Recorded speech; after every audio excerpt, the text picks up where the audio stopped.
Welcome to Harshit institute. Regular current అఫైర్స్లో భాగంగా ఈరోజు కూడా మనం మోస్ట్ ఇంపార్టెంట్ ఈవెంట్స్, అన్ని కాంపిటేటివ్ ఎగ్జామ్స్కి ఉపయోగపడేటువంటి మోస్ట్ ఇంపార్టెంట్ ఈవెంట్స్ ఇటీవల కాలంలో 2024 ఆగస్టులో ఇటీవల కాలంలో జరిగినటువంటి మోస్ట్ ఇంపార్టెంట్ ఈవెంట్స్ అన్నీ కూడా మీకు ఈరోజు చెప్పడం అనేది జరుగుతుంది. ఇవన్నీ కూడా మీరు ఏ ఎగ్జామ్ రాసినప్పటికీ కూడా, ఏ కాంపిటేటివ్ ఎగ్జామ్ రాసినప్పటికీ కూడా తప్పనిసరిగా ఇవి ఉపయోగపడతాయి. నెక్స్ట్ అదేవిధంగా స్టార్టింగ్లో చెప్తున్నాను, మరి ఎండింగ్లో కూడా చెప్తున్నాను, తప్పనిసరిగా ఈ యొక్క వీడియోని మీ ఫ్రెండ్స్ అందరూ కూడా షేర్ చేయండి, మరియు ప్రతి వీడియోని కూడా లైక్ చేయండి, అలాగే మన ఛానల్ని సబ్స్క్రైబ్ చేయండి. సరే, ఫస్ట్ క్వశ్చన్లోకి వెళ్దాం. ఇక్కడ మనకి కన్సిడర్ ద ఫాలోయింగ్ స్టేట్మెంట్స్, ఇక్కడ ఇచ్చినటువంటి స్టేట్మెంట్ని ఒకసారి చూడండి అని చెప్పేసి అంటున్నాడు. వీటికి సంబంధించినటువంటి ఎన్ని స్టేట్మెంట్ ఇచ్చాడు? Statement number 1, statement number 2, statement number 3. Statement number 1, statement number 2, statement number 3, 3 స్టేట్మెంట్లు ఇవ్వడం జరిగింది. ఈ 3 స్టేట్మెంట్లో ఏ స్టేట్మెంటు సరైనటువంటిది అనేది ఇక్కడ మనకి ఇచ్చినటువంటి బిట్. వాటిలో కనుక మనం చూసినట్లయితే ఫస్ట్ ఏమంటారంటే జియో పాలసీ స్కీమ్ పోర్టల్ అనేది కేంద్ర రంగ పథకము అని చెప్పేసి అంటారు. ఇక్కడ మనకి జియో పాలసీ స్కీమ్ పోర్టల్ ఇటీవల కాలంలో వెరీ రీసెంట్గా జియో పాలసీ స్కీమ్కి సంబంధించినటువంటి ఒక పోర్టల్ని విడుదల చేయడం అనేది జరిగింది. అది రీసెంట్గా జరిగినటువంటి కేంద్ర ప్రభుత్వం విడుదల చేసినటువంటి ఒక అంశం అని చెప్పేసి అంటాడు. కాబట్టి జియో పాలసీ స్కీమ్ పోర్టల్ అనేది కేంద్ర రంగ పథకము ఫస్ట్ స్టేట్మెంట్. సెకండ్ ఏమంటాడు అంటే ఇక్కడ మనకి the Jiyo Parsi scheme portal is a central sector scheme. ఇక్కడ మనకి the Jiyo Parsi scheme portal is a central sector scheme. First one. Second one ఏమంటారంటే జియో పాలసీ స్కీమ్ పోర్టల్ పార్సీ కమ్యూనిటీకి ఆర్థిక సహకారం అందించడం లక్ష్యంగా పెట్టుకుంది. ఈ యొక్క స్కీమ్ అంట జియో పాలసీ స్కీమ్ పోర్టల్ అనేది ఏం చేస్తుందంటే ఎవరైతే పార్సీ మతస్థులు ఉంటారో వాళ్ళకి ధన సహాయం చేయడానికి ఇది ఉపయోగపడుతుంది అని చెప్పేసి అన్నాడు. సెకండ్. నెక్స్ట్ థర్డ్ చూసుకున్నట్లయితే Navroz and new year, Iran యొక్క కొత్త సంవత్సరం పార్సీ కమ్యూనిటీ జరుపుకుంటుంది.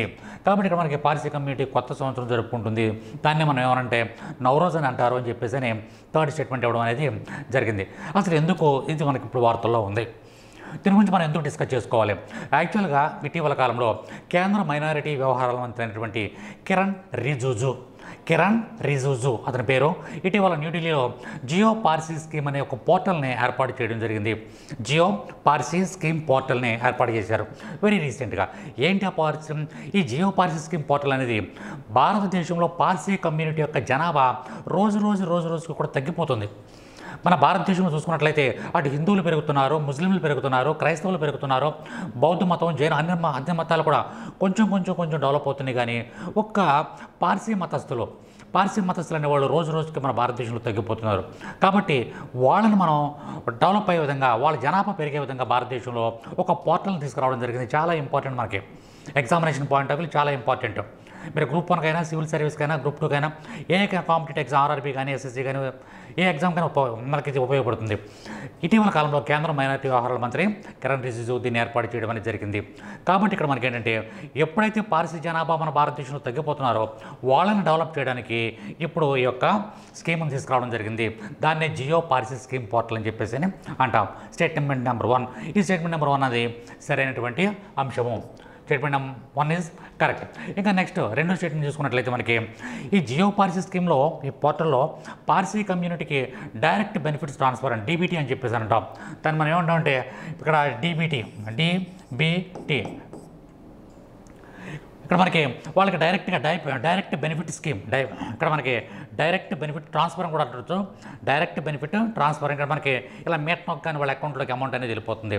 ఎవరికి వేస్తున్నారు? వీళ్ళు పార్సీ మతస్థులకి ఇటువంటి సహాయం చేయాలనే ఉద్దేశంతో ఈ స్కీమ్ను ప్రవేశపెట్టడం అనేది జరిగింది.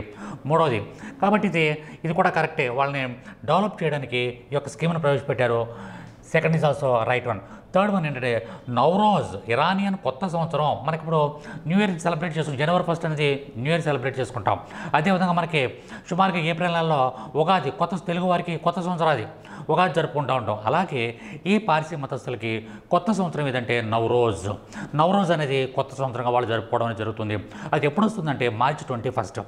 పార్సీ మతస్థులు, ఎవరైతే పార్సీ మతస్థులు ఉంటారో వాళ్ళ కొత్త సంవత్సరం ఎప్పుడు స్టార్ట్ అవుతుందంటే March 21. కాబట్టి ఇక్కడ నవ్రోజ్ అనేది ఇరానియన్ కొత్త సంవత్సరం, పార్సీ కమ్యూనిటీ జరుపుకుంటారు. ఎస్, ఇది కూడా మనకి కరెక్టే.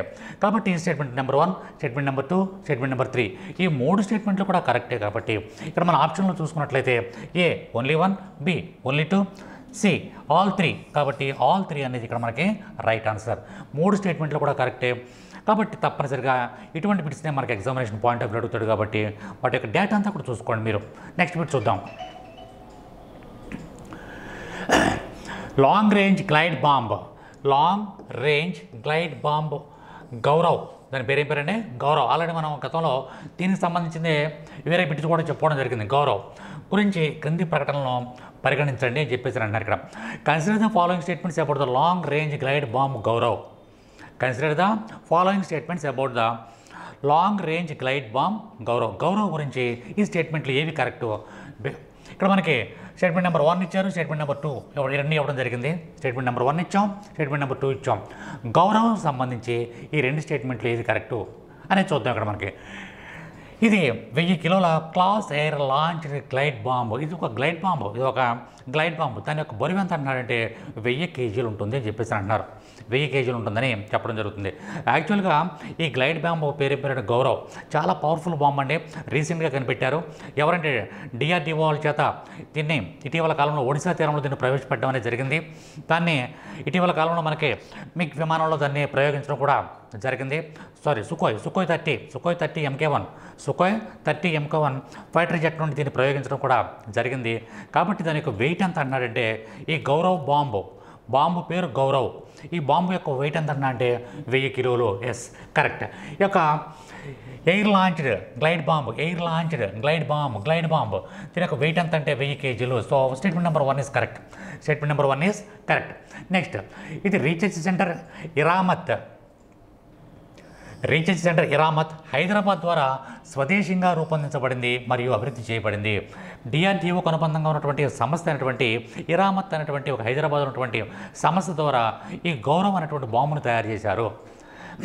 భారతదేశంలో చాలా పవర్ఫుల్ బాంబు ఇది. ఇటువంటి బాంబు ఎవరు తయారు చేశారని అడగవచ్చు. ఎవరు తయారు చేశారంటే దీన్ని హైదరాబాద్లో ఉన్నటువంటి ఇరామత్ అనేటువంటి రీసెర్చ్ సెంటర్ దీన్ని తయారు చేయడం అనేది జరిగింది. అయితే ఇరామత్ అనేది దాని సొంతమే కాదు. ఇవన్నీ కూడా ఎవరి యొక్క ఆధ్వర్యంలో ఉంటాయంటే డిఆర్డిఓ యొక్క ఆధ్వర్యంలో ఉంటాయి. దాని ఇటీవల కాలంలో సుఖోయ్ 30 MK1 ఫైటర్ ద్వారా ఆ బాంబుని పరీక్షించడం జరిగింది. చాలా పవర్ఫుల్ బాంబు మన భారతదేశానికి సైనిక వ్యవస్థలో చేరడం అనేది జరిగింది. ఆ బాంబు పేరేం పేరంటే గౌరవ్. కాబట్టి ఇక్కడ మనకి చూసినట్లయితే ఇది రీసెర్చ్ సెంటర్ ఇరామత్ హైదరాబాద్ ద్వారా స్వదేశీయంగా తయారు చేయబడింది మరియు అభివృద్ధి చేయబడింది అని చెప్పేసి అంటాడు. ఇక్కడ మనం చూసుకున్నట్లయితే it has been designed and developed indigenously by the research centre ఇరామత్ ఇన్ హైదరాబాద్. కాబట్టి సో సెకండ్ స్టేట్మెంట్ కూడా కరెక్టే. పైన ఇచ్చిన స్టేట్మెంట్లో ఏది సరైనవి? Which of the statements given above is are correct? Which of the statements given above is are correct? ఈ పైన ఇచ్చిన స్టేట్మెంట్లో ఏది కరెక్ట్? 1 కరెక్టా, 2 కరెక్టా, 1, 2 కరెక్టా, ఏది కాదా? ఇక్కడ మనకి ఆన్సర్. కాబట్టి ఇక్కడ మనకి ఏంటంటే option C is the right one. ఎందుకంటే both statements are correct. Statement number 1 correct, statement number 2 correct. కాబట్టి ఇక్కడ మనకి option C is the right ఆప్షన్గా మనం చెప్పుకోవచ్చు. నెక్స్ట్ బిట్ చూద్దాం. సో మనకి 2 స్టేట్మెంట్ ఉన్నాయి. Statement number 1, statement number 2. వాటిలో స్టేట్మెంట్ నెంబర్ 1 ఏంటంటే పౌరసత్వ చట్టం 2019 డిసెంబర్ 11, 2019 ఆమోదించబడింది. ఇది 1955 పౌరసత్వ చట్టాన్ని సవరించబడింది. అంటే ఇక్కడ యాక్చువల్గా పౌరసత్వ చట్టం ఎప్పుడు ఏర్పాటు చేసిందంటే 1955లో మనకి ఒక పౌరసత్వ చట్టం ఉండేది. దాని ప్లేస్లో మనకి 2019లో ఒక కొత్త పౌరసత్వ చట్టం రావడం అనేది జరిగింది. అని చెప్పేసి అంటున్నాడు వాడు. అక్కడ ఉన్నటువంటి బిట్ అనమాట. ద సిటిజన్షిప్ అమెండ్మెంట్ యాక్ట్ దాన్ని సిఏఏ అంటాం. The citizenship amendment act was passed on December 11, 2019 which amends the 1955 citizenship act which amends the 1955 citizenship act అని చెప్పేసి మనం చెప్పడం జరుగుతుంది. కాబట్టి ఇది స్టేట్మెంట్ నెంబర్ 1. ఇది కరెక్టా కాదా అదేమంటాడు ఇక్కడ పైన ఇచ్చిన స్టేట్మెంట్లో సంబంధించి క్రింది వాటిలో ఏది సరైనది? స్టేట్మెంట్ నెంబర్ 1 ఈజ్ సరైనది. అది మనకి correct answer. Statement number 1 is correct. ఎందుకంటే 2019 యాక్ట్ సిటిజన్షిప్ అమెండ్మెంట్ యాక్ట్ అనేది ఇక్కడ మనకి 1955 యాక్ట్కి సవరణగా చెప్పుకోవచ్చు. దానికి బదులుగా దీన్ని తీసుకురావడం అనేది జరిగింది. కాబట్టి statement number 1 correct. Next Assam, Meghalaya, Mizoram మరియు త్రిపుర నిర్దిష్ట జిల్లాల్లో సహా గిరిజన ప్రాంతాల్లో సిఏఏ సిటిజన్షిప్ అమెండ్మెంట్ యాక్ట్ యొక్క నిబంధనల నుండి రాజ్యాంగంలోని 6వ షెడ్యూల్ ప్రకారం మినహాయింపు ఇవ్వబడ్డాయి. వీటికి ఈ స్టేట్లో కొన్ని జిల్లాలకి అస్సాం, మేఘాలయ, మిజోరాం మరియు త్రిపుర వీటిలో కొన్ని ప్రాంతాలకి షెడ్యూల్ నెంబర్ 6లో పేర్కొన్నటువంటి ఈ యొక్క మినహాయింపులు కొన్ని వీటికి ఇవ్వబడ్డాయి అని చెప్పి చెప్పడం జరుగుతుంది. So both are correct. ఇది కూడా మనకి కరెక్ట్ స్టేట్మెంటే. ఇది కూడా సిటిజన్షిప్ అమెండ్మెంట్ యాక్ట్కి ఇవి ఎగ్జామ్షన్ ఇవ్వబడ్డాయి. మిజోరాం, త్రిపుర, అస్సాం, మేఘాలయ, మిజోరాం మరియు త్రిపురకి ఎగ్జామ్షన్ అనేది ఇవ్వడం అనేది జరిగింది. ఇది కూడా మనకి కరెక్ట్ అయినటువంటి అంశమే. ఎందుకంటే పౌరసత్వ చట్టం 2019 ఈ యొక్క వలసదారులకి ఇక్కడ మనకి అక్కడ కనుక వచ్చి ఒక జనరల్గా 12 సంవత్సరాలు ఉన్నట్లయితే వాళ్ళ సిటిజన్షిప్ వస్తుంది. కానీ ఇక్కడ మాత్రం అస్సాం, మేఘాలయ, మిజోరాం, త్రిపుర జిల్లాల్లో మాత్రం 6 సంవత్సరాలు ఉంటే కనుక వాళ్ళకి ఆ ప్రాంత సిటిజన్షిప్ ఇవ్వడం అనేది భారతీయ సిటిజన్షిప్ ఇవ్వడం జరుగుతుంది. కాబట్టి ఇక్కడ మనకి ఏంటంటే 1 కరెక్ట్ అండ్ 2 ఆల్సో కరెక్ట్. కానీ ఇక్కడ మనకి ఏంటంటే ఇది సెకండ్ది ఫస్ట్ దాన్ని బలపరచట్లేదు, దీనికి దానికి సంబంధం లేదు. ఇది రెండు విడివిడిగా కరెక్ట్. కానీ సెకండ్ స్టేట్మెంట్ ఫస్ట్ స్టేట్మెంట్ నేను బలపరచట్లేదు. అది మనకి ఎక్కడుందో ఒకసారి చూసుకున్నట్లయితే ఎస్, ఇక్కడ మనకి option B is the right one. Both statement 1 and statement 2 are correct. Both statement 1 and statement 2 are correct. Both statement 1 and statement 2 are correct. And statement 2 is not the correct explanation for statement 1. విడివిడిగా రెండు కరెక్టే. ఆ citizenship చట్టం అనేది 1955కి అనుబంధంగా వచ్చినటువంటిది, దానికి add చేసుకుంటూ వచ్చినది 2019 యాక్ట్. అది కరెక్టే. కొన్ని జిల్లాలకు మినహాయింపు ఉందని చెప్పేసి అన్నారు కొన్ని రాష్ట్రాలకి, అది కూడా కరెక్టే. కానీ దీనికి ఇది వెళ్ళి దాన్ని బలపరచట్లేదు. కాబట్టి ఇక్కడ మనకి విడివిడిగా రెండు కరెక్టే కానీ సెకండ్ స్టేట్మెంట్ ఫస్ట్ స్టేట్మెంట్ ఏమీ బలపరచట్లేదు. So option B is the right one. Option okay. ఇంకా మనకి క్వశ్చన్ ఆఫ్ ద డే. ఇక్కడ మనకి ప్రతిరోజు కూడా మీకు క్వశ్చన్ ఇస్తున్నాను, మీరు కామెంట్ రూపంలో తప్పనిసరిగా తెలియచేయండి. ఇక్కడ మనకి క్వశ్చన్ ఆఫ్ ద డే ఈరోజు నేను ఇచ్చేటటువంటి మీ క్వశ్చన్ ఏంటంటే, వన్యప్రాణుల అభయారణ్యం ఇటీవల వార్తల్లో వస్తున్నటువంటి వార్తల్లో కనిపిస్తున్నటువంటి చందక వన్యప్రాణుల అభయారణ్యం ఏ రాష్ట్రంలో ఉంది? ఒడిశా, ఆంధ్రప్రదేశ్, గుజరాత్ అండ్ రాజస్థాన్. ఏ ప్రాంతంలో ఇటీవల వార్తల్లో వస్తున్నటువంటి ఎక్కడ ఉంది? ఎందుకంటే ఇటీవల కాలంలో కొత్త ఈ యొక్క సాంబార్ మరియు మురిగే జింకలు ఇటువంటి వాటిని అక్కడ రిలీజ్ చేయడం అనేది జరిగింది. అది ఏ రాష్ట్రంలో ఉంది? 1982లో స్థాపించబడినటువంటి ఒక అభయారణ్యం. ఇది ప్రముఖమైనటువంటి అభయారణ్యం. ఇక్కడ మనకి అన్ని రకాలైనటువంటి ఏనుగులు, చీతాలు, అడవి పందులు, కోతులు, ఎలుగుబంట్లు, నెక్స్ట్ తోడేళ్ళు, హైనాలు, అన్ని రకాలైనటువంటి జీవులన్నీ కూడా ఇక్కడ ఉంటాయి. చాలా ప్రముఖమైనటువంటి ఇది ఒక వన్యప్రాణి సంరక్షణ కేంద్రం చందక అనేది ఏ రాష్ట్రంలో ఉన్నది అనేది వార్తలు వస్తుంది. ఇటీవల కాలంలో వార్తలు వచ్చినటువంటి అంశం ఇది ఏ రాష్ట్రంలో ఉందనేది మీరు కామెంట్ రూపంలో తెలియచేయండి. 4 ఆప్షన్లు ఇచ్చాను మీకు: ఒడిశా, ఆంధ్రప్రదేశ్, గుజరాత్ మరియు Rajasthan. Okay, all the best. Thank you very much.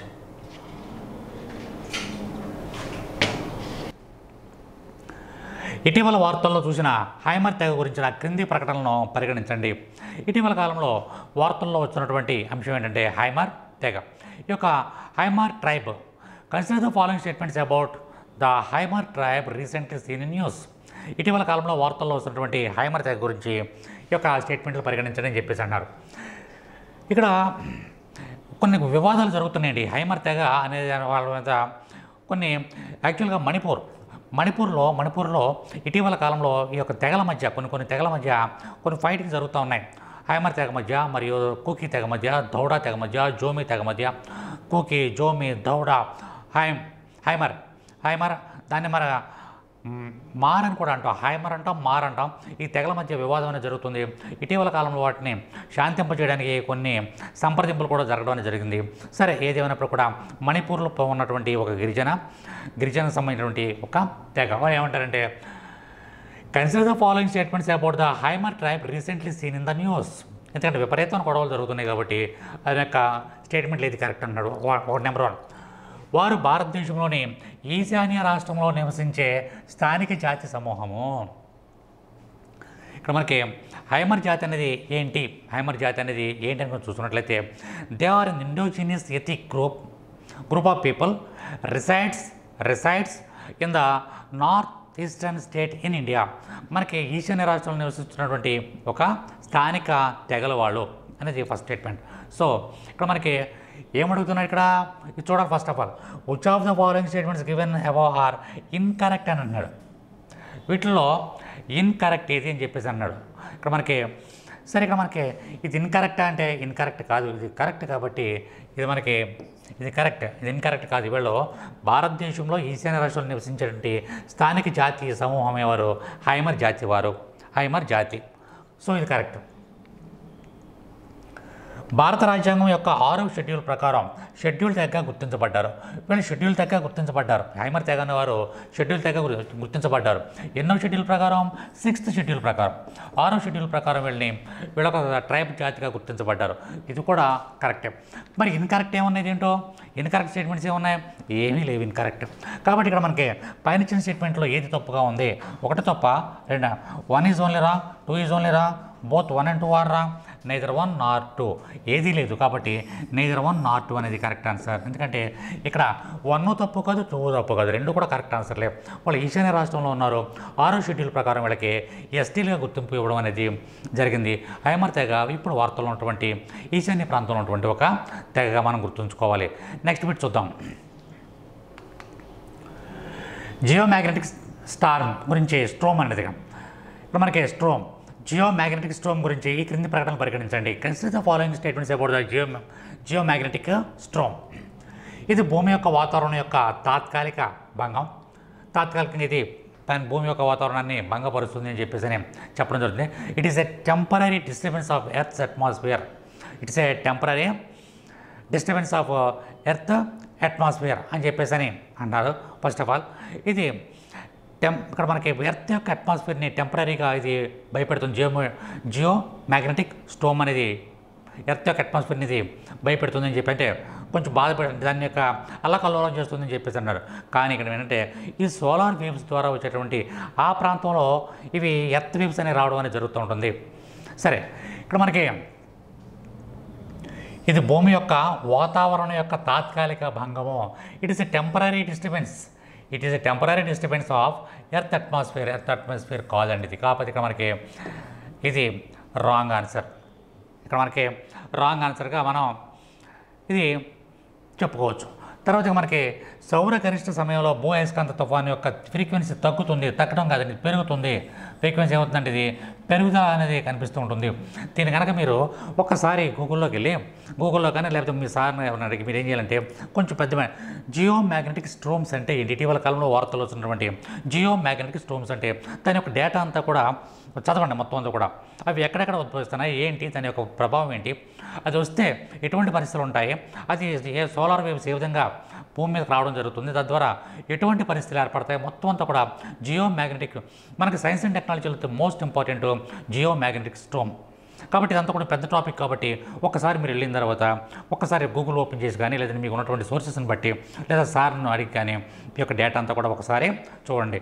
సరే ఇక్కడ మనకి ఏది తప్పుగా ఉన్నది అంటే రెండింటిలో ఏది తప్పుగా ఉన్నదంటే ఇక్కడ both 1 and 2 are wrong. So C is the correct answer. ఇప్పుడు మనం డిస్కస్ చేసుకున్నటువంటి అంశాల్లో మనం జాగ్రత్తగా చూసుకున్నట్లయితే ఒకటి ఈ పార్సీ మతస్థుల గురించి డిస్కస్ చేసుకోవడం జరిగింది. పార్సీ మతస్థుల గురించి వాళ్ళ యొక్క మతం ఏంటి, వాళ్ళకి ఎటువంటి స్కీమ్స్ ఇస్తున్నాం ఏంటనేది డిస్కస్ చేసుకోవడం జరిగింది. అలాగే మనకి గౌరవ్ అనేటువంటి బాంబు, ఇక్కడ మనకి ఎయిర్ లాంచ్డ్ గ్లైడ్ బాంబ్ అంటాం దీన్ని, గ్లైడ్ బాంబు, ఆ బాంబు గురించి డిస్కస్ చేసుకున్నాం. అదేవిధంగా పౌరసత్వ సవరణ చట్టం 2019 గురించి, సిటిజన్షిప్ అమెండ్మెంట్ యాక్ట్ 2019 గురించి డిస్కస్ చేసుకున్నాం. తర్వాత మనకి ఇంకా చూసుకున్నట్లయితే మనకి ఇటీవల హైమర్ తెగ వార్తల్లో ఉన్నటువంటి హైమర్ తెగ గురించి కూడా డిస్కస్ చేసుకున్నాం. నెక్స్ట్ యొక్క జియోమాగ్నెటిక్ స్టోమ్ గురించి కూడా డిస్కస్ చేసుకున్నాం. ఇవన్నీ కూడా మనకి ఎగ్జామినేషన్ పాయింట్ ఆఫ్ వ్యూ మీరు ఏ ఎగ్జామ్ రాసినప్పుడు కూడా ఇవన్నీ కూడా మోస్ట్ ఇంపార్టెంట్ బిట్స్. తప్పనిసరిగా నోట్స్ రూపంలో రాయండి. అదేవిధంగా మన హర్షిత్ ఇన్స్టిట్యూట్ యొక్క ఛానల్ని సబ్స్క్రైబ్ చేయండి, ప్రతి ఒక్కరు కూడా సబ్స్క్రైబ్ చేయండి. మరియు అదే నెక్స్ట్ ఈ వీడియోని మీ ఫ్రెండ్స్ అందరూ కూడా షేర్ చేయండి. మరీ ముఖ్యంగా ఎవరైతే ఈ వీడియో చూస్తున్నారో వాళ్ళందరూ కూడా తప్పనిసరిగా లైక్ చేయండి. Thank you very much, all the best. Friends, మా ఎంకరేజ్మెంట్ కోసం మన హర్షిత్ ఇన్స్టిట్యూట్ యూట్యూబ్ ఛానల్ని సబ్స్క్రైబ్ చేసుకోండి, లైక్ చేయండి, అలానే షేర్ చేయండి.